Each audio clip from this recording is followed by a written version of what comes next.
Trump shutdown begins, and a little bit about Operation Don't Be Fat. Welcome to Law and Society. Please subscribe. Why is this shutdown happening? In a nutshell, Republicans want the Affordable Health Care ACA provisions to expire and don't want to make concessions about Medicaid cuts that they had made in the big, beautiful bill. They want Medicare slashed. They want the protections of the Obamacare provisions to stop. And Democrats are fighting for basic health care for millions of Americans. Republicans, on the other hand, are shutting down the government to deprive millions of Americans of basic affordable health care, and then blaming the Democrats. They're threatening layoffs that will be made permanent, but their layoff threats are they've lost their oomph because Donald Trump has laid off and then had to rehire so many people because of how inefficiently his regime is trying to rule. They've been blaming Democrats when Republicans control the Senate, the House, and the White House, saying illegal aliens will get the medical benefits Democrats want when that's not true at all. And I'll read you what Representative Brendan Boyle said about that. This is a Trump shutdown because MAGA doesn't know how to negotiate. They don't know how to compromise for the benefit of the American people. And that shows that they don't know how to govern. The last shutdown happened under Trump 6 years ago, and now we have his second shutdown again. Except this time, our country is far more damaged than it was the first time around. Thanks to Donald Trump, the economy is unstable. Jobs and wages are stagnant. Inflation keeps going up.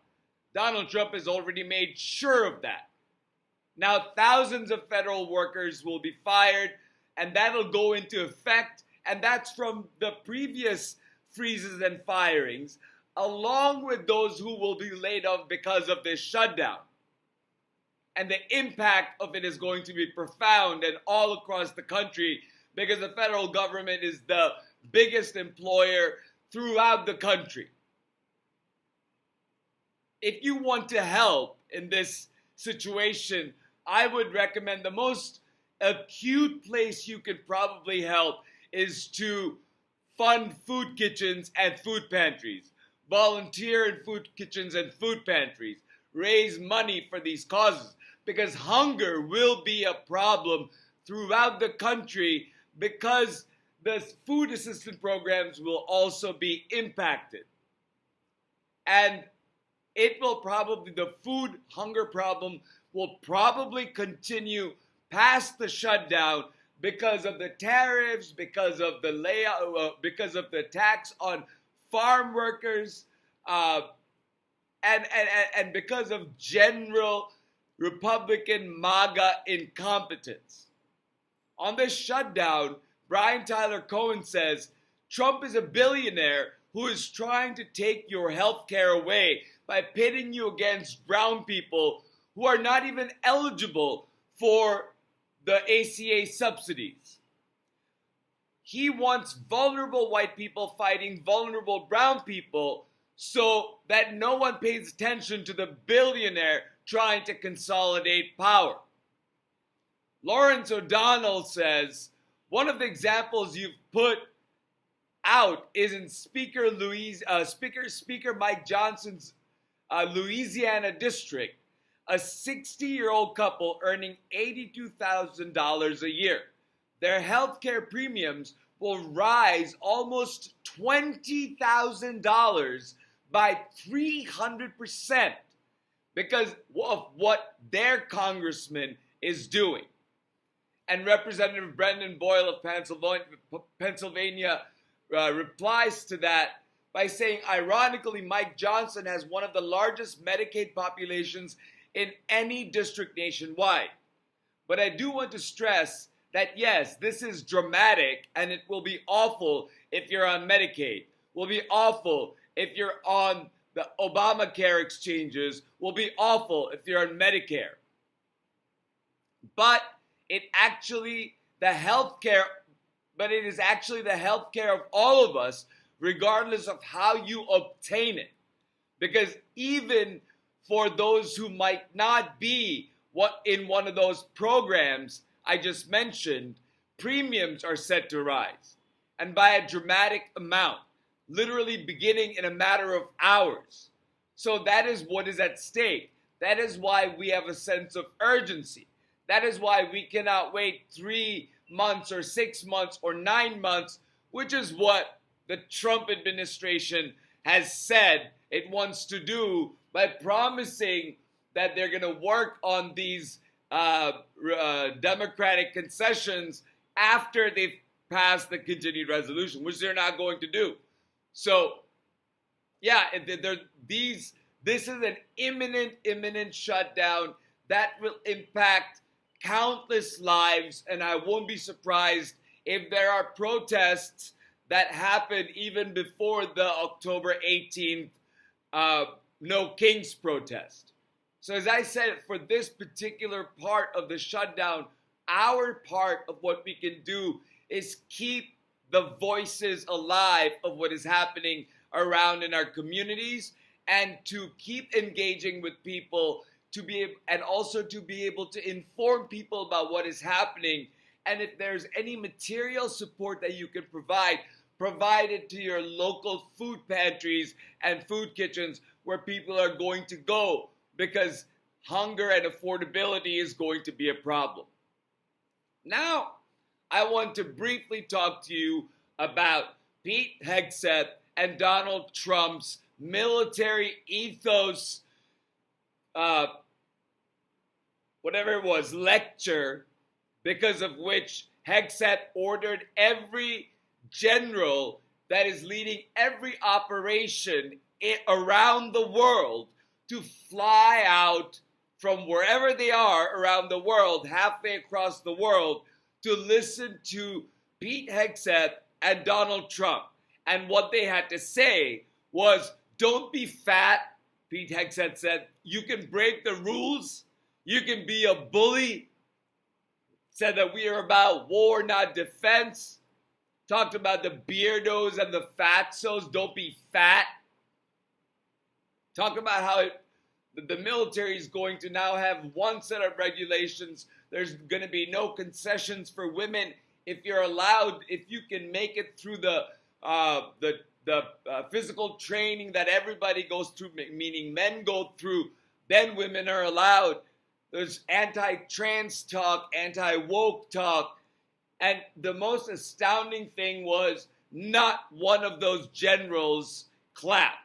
Not for Hegseth, not for Donald Trump. And that is a huge, huge show by indication of what military top brass think about what is happening. It was embarrassing for me. It was embarrassing for the country. And what I think is a silver lining here, despite the harm that this will have to military posture and readiness, is that all of the generals of our military now know for certain that their civilian leadership chain and their commander-in-chief Donald Trump is a threat to the country and constitution to which they have taken their oaths. And then Donald Trump talks about war from within and targeting American cities in his speech, putting every military general on notice that, hey, we are going to war with ourselves. And so I would hope that these military chiefs and generals will send down their chains of command notices that people who are under their command must not carry out illegal orders. They need to be able to rely on their JAGs, which is Judge Advocate General, which is military lawyers, which Donald Trump fired a lot of, to be able to figure out what is legal and what is illegal. Because what just happened with this hot mess of a speech, lecture, pep talk, don't be fat rally, that fat shaming rally, whatever it was, the military now is aware of it. And I think it was very needed in sort of looking at it from the silver lining perspective for our military heads to know for certain that their civilian chain of command is, at best compromised, at worst unable and unfit to perform the duties of the executive branch. With that said, I stand in solidarity with everybody who is going to feel the pain. I've been warning about what's happening for years now. I understand that America is going through a really tough time, and it's going to get tougher. Hold on to each other, remain safe, stay alert, record suspicious activities. I would say do your Christmas shopping and non-perishable shopping whenever you see a good deal, as opposed to reserving it for the time of holiday shopping. And watch out for one another as we go through this dark time, because we will have to make it through. There's only one way to go, is forward. We are going to move forward. No matter how ideologically backward Donald Trump's regime wants to take us, we are going to move forward. We are going to hold up the truth. We are going to make sure that the people understand that this is Donald Trump's war on America from within. Whether it is the shutdown or the police state or demeaning our military, it is an attack on our republic. And we must not give up or give in, and we must stand up together and say, no, we are not okay with tyranny, we're not okay with fascists, and we're not okay with kings. Thank you so much, everybody. Please like, share, and subscribe, and I'll talk to you soon.